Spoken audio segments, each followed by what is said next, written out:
Okay guys, welcome back to the channel. I'm Ben with KCT, aka Donnie Fabulous. Today we're going to go ahead and take a look at the new T-Series from Orpaz. And this is going to be an unboxing video. They did go ahead and send this out to the channel, so just so you're aware of that. And we will go ahead and take a look at their new T-Series. Now it did just kind of come, I did get a quick sneak peek of it, hence the little box damage there. I was having a little bit of a hard time containing myself. So this is really cool from Orpaz Defense. I did ask them to send in an extra drop leg adapter or a belt drop adapter. So I want to try it with both the standard ride and then a low ride. So let's go ahead and take a look and see what's in the box. So this is separate. Again, you can buy this. This is one of their accessories. This made in Israel. This did not come with the actual package itself. So, first thing we'll do, see about, and if you hear somebody yelling in the background, I just got home with my son. We did a little bit of Christmas stuff early, and he is super, super excited. So, we don't edit that out because the joy of a child. This is the belt paddle. I really like the way that this is constructed because it's not like some of the the Blackhawk paddles or whatever, where they're folded over and then all this is missing. Where you actually have like a solid, very, very solid piece of gear to mount your new holster on. Alright, so this is the holster body itself. Ooh, okay. Alright. So this looks like a spacer kit. So that will go on there most likely. And then, yeah, because for something like that you want the space Zor there. And then here. There we go. That's what you're looking for. They do allow you to go ahead and get some good rotation on that. Here's the locking lever, which I think is pretty darn sweet on the Orpaz holster. And that actually allows you to go ahead and secure your pistol, drive down with your thumb, go ahead, pop it open, set it right back. So, nice and sweet. Then, I believe this is going to be the light catch here at the bottom. And we haven't gone through the instructions or anything else like that. Those, I believe, are the magnetic retention covers there. And I believe this is a light spacer, so you can actually park this in like that, and then you can have that attached, or basically that will hold on to your light in case you have a light that is differently sized. So, if you're not familiar with Orpaz Defense, they're basically their big claim to fame. And by the way, the packaging, super nice. I actually think I might keep this box, and I never ever keep boxes. But the big claim to fame is the adjustability. Oh yeah, little sticker there.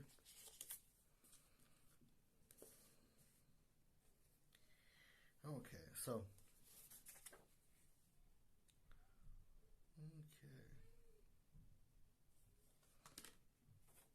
Alright, so what I want this to do is to accommodate two different pistols, okay? First is going to be Glock 17 with the Enforce APL, or now the Wild 1, Wild 2, whatever they are. So go ahead, pop it in there, and then so what I'll do is I will go ahead and loosen these up and get some holster retention there. I may end up also putting that light bar on there as well. And then the other one I wanted to do was mechanic. And I wanted to have it so that both would work with the Nitecore NPL30 as well as the Enforce. So we'll go ahead and take a look at that. Like a glove. Oh, look at that. Yeah, buddy. So, very, very cool. So what we'll do is we'll go ahead and tighten up the shell here. And see what that does for us. I just drop everything on the ground here. There we go.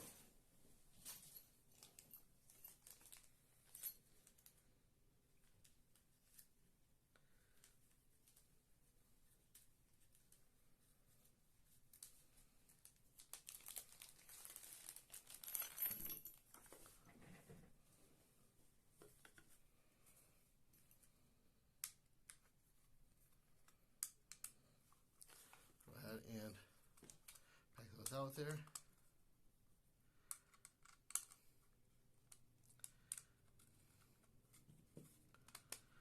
And let's go ahead and try it with that canic. I'm going to go ahead and want to seat that a little bit deeper down. But right now that is not bad. There'll be like a little muzzle stud there.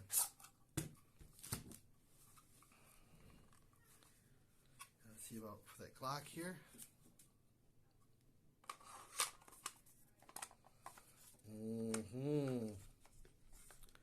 Yeah, so you can get that squeezed in a little bit tighter.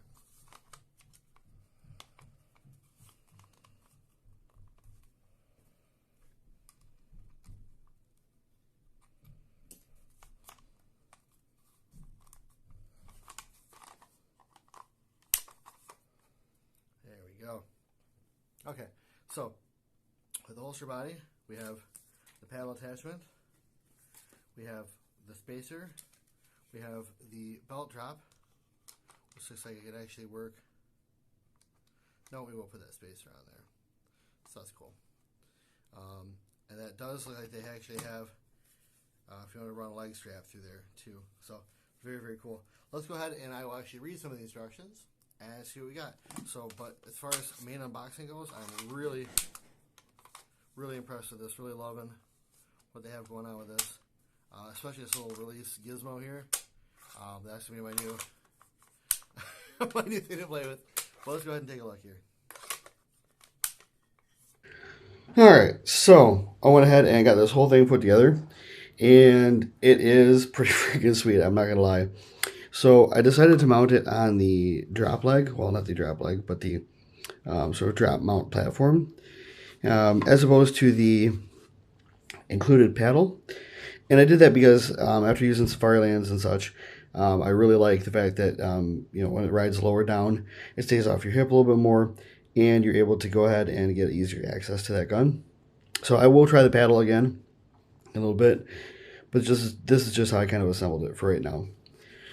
So we can see here a little insert that, depending on the flashlight that you have, you can go ahead and use to sort of block off that empty space there. And then down the very bottom here, we have the unique retention feature, which is a magnet, little bumper pad on there. And that actually like locks the muzzle of the gun into the holster. And then, of course, here we have a little part that goes ahead and supports your light. And then this is the other side of the magnet, which is adjustable for height. And so you can actually adjust the elevation of the pistol for the ride height that you prefer. So we'll go ahead and take a look at this, and it is nice and clean there.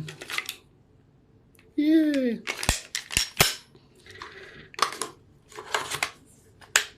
And there you have it. I really, really like the way that this came together. First of all, I love anything with a thumb drive, and this fits the bill quite nicely. You do have your little thumb drive here, so as you come down, get your grip. This swings out of the way. Go ahead and withdraw your gun. You do feel the tension from the magnet. And then that is combined with the retention of the actual holster itself. That magnet, that gun is not going anywhere until you actually pull it out. So it's not so stiff that you have a trouble getting it out or compromises your draw. I don't know. I've seen some people say they thought the magnet was too stiff, but if you put a bumper pad on there, like they give you two of them, one is a 3mm and one is a 1mm. I believe I put the 3mm on the bumper pad there on the magnet, so that gives you a little bit less resistance from the magnet to attract the gun. Now, this is fully adjustable. There's actually two screws, and they're kind of hard to see, but they're here and here, and it allows you to take the shell apart and put it back together. And as you can see, there's actually two halves. This is one half with the three little flanges here, and this is the other half that captures those. And so there's no wobble, there's no wiggle to it. I mean, look at that. Like, there's nothing. Like, it does not wobble at all. So very, very, very firm as far as coming together. And the little thumb drive catch is very ergonomic. Go ahead and swing that back on with your thumb. And you just drop your thumb right in there between the holster paddle and then the little arm itself. Pop it right back on. And so you actually do have level 3 retention with this holster. Level 1 is just the friction of the holster. And so when you put this thing together, what you'll do is clamp it together as tight as you can go with the gun in there. Tighten those two screws down. And then you'll be able to use the magnet as well for the extra retention. So you have the friction of the holster, you have your magnet, and then you have this sort of backup release here that is the active retention that you are going to go ahead and take off when you pop that out of the holster. So again, just like a Safariland, you do have an active retention. So all these two here are passive, the magnet, and then of course the friction itself. And then your active is going to be this here. So one thing I wanted to show real quick here is how this looks with Safariland and how the drop goes. So let's take a look at that as well. Okay, so you can see here that even though these are about the same drop distance in terms of where the gun is mounted, that the Orpaz sits quite a bit lower than the standard mid-ride. I believe that's a mid-ride from a Safariland. So if we look, just compare that on the belt there, you'd have something like that. So these two pieces are about the same length, but your gun can sit much lower with this than it is with the Safariland. Now, whether that's your bag or not, that's up to you, but I really like the fact that they use the same footprint size, roughly, and you're able to get your gun a lot lower. If you don't like that, you can actually put it back up on the paddle, and then that gives you about the same amount of clearance as this would. So we'll show you that too. So you can see here by lining these up roughly here, you do get a much higher ride than the Safariland there, and that you have your gun set a lot less low than you would normally. Now what's interesting though is that if we just roll these over and we look at that being roughly the same belt height, the gun doesn't stick up that much further than the Safariland because it doesn't have all that material up on the top there. You don't have the little safety grab thing. And of course, this is a ALS and SLS. So you'd have two different automatic, or two different manual retention systems you have to defeat versus this one. But they still are both level 3 because this uses the friction and the ALS and the SLS, and this uses the friction, the magnet, and then the thumb drive. So, the other thing that you'll notice too is the clearance on these. So if we have them lined up roughly, for your draw on this, look how much is basically exposed in terms of, you know, your draw. So you don't have to go and get an optics ready holster with this, which is an optics ready cut for it, which is great. And this is the T40x, by the way. It does have this little extra blocky spot down here. And so you can actually go ahead and run your optic on this without having to go to a different Safariland. Because of the way the Safariland is built, the ALS does have that screw that attaches it to the inside of the holster So you have the automatic locking. In this case, the automatic locking is accomplished by the friction and then the magnet. The obviously is not as, it's obviously not as retention oriented as having an ALS, because you have to defeat two. In the ALS SLS, you have to defeat two positive retention systems. Where this, you have to defeat one and two passive. Where this is two and then one passive. But if we go ahead and throw this in here, that's the fire land.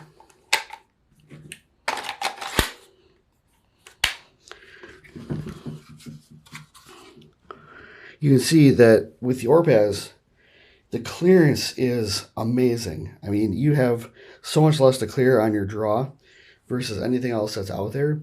The only thing that is even close, I think, is one of the Phobos holsters. But we'll do a little bit more comparison between these different items as well as we go forwards. But if you are interested in having a holster, the duty retention holster, that gives you a faster draw with less to clear, this is definitely a good option to check out. Again, fastest all, relative. There are guys that smoke out of these too. So, but just something to consider, that you have about half to a third less material to clear when you go ahead and pop it out of the Orpaz. So,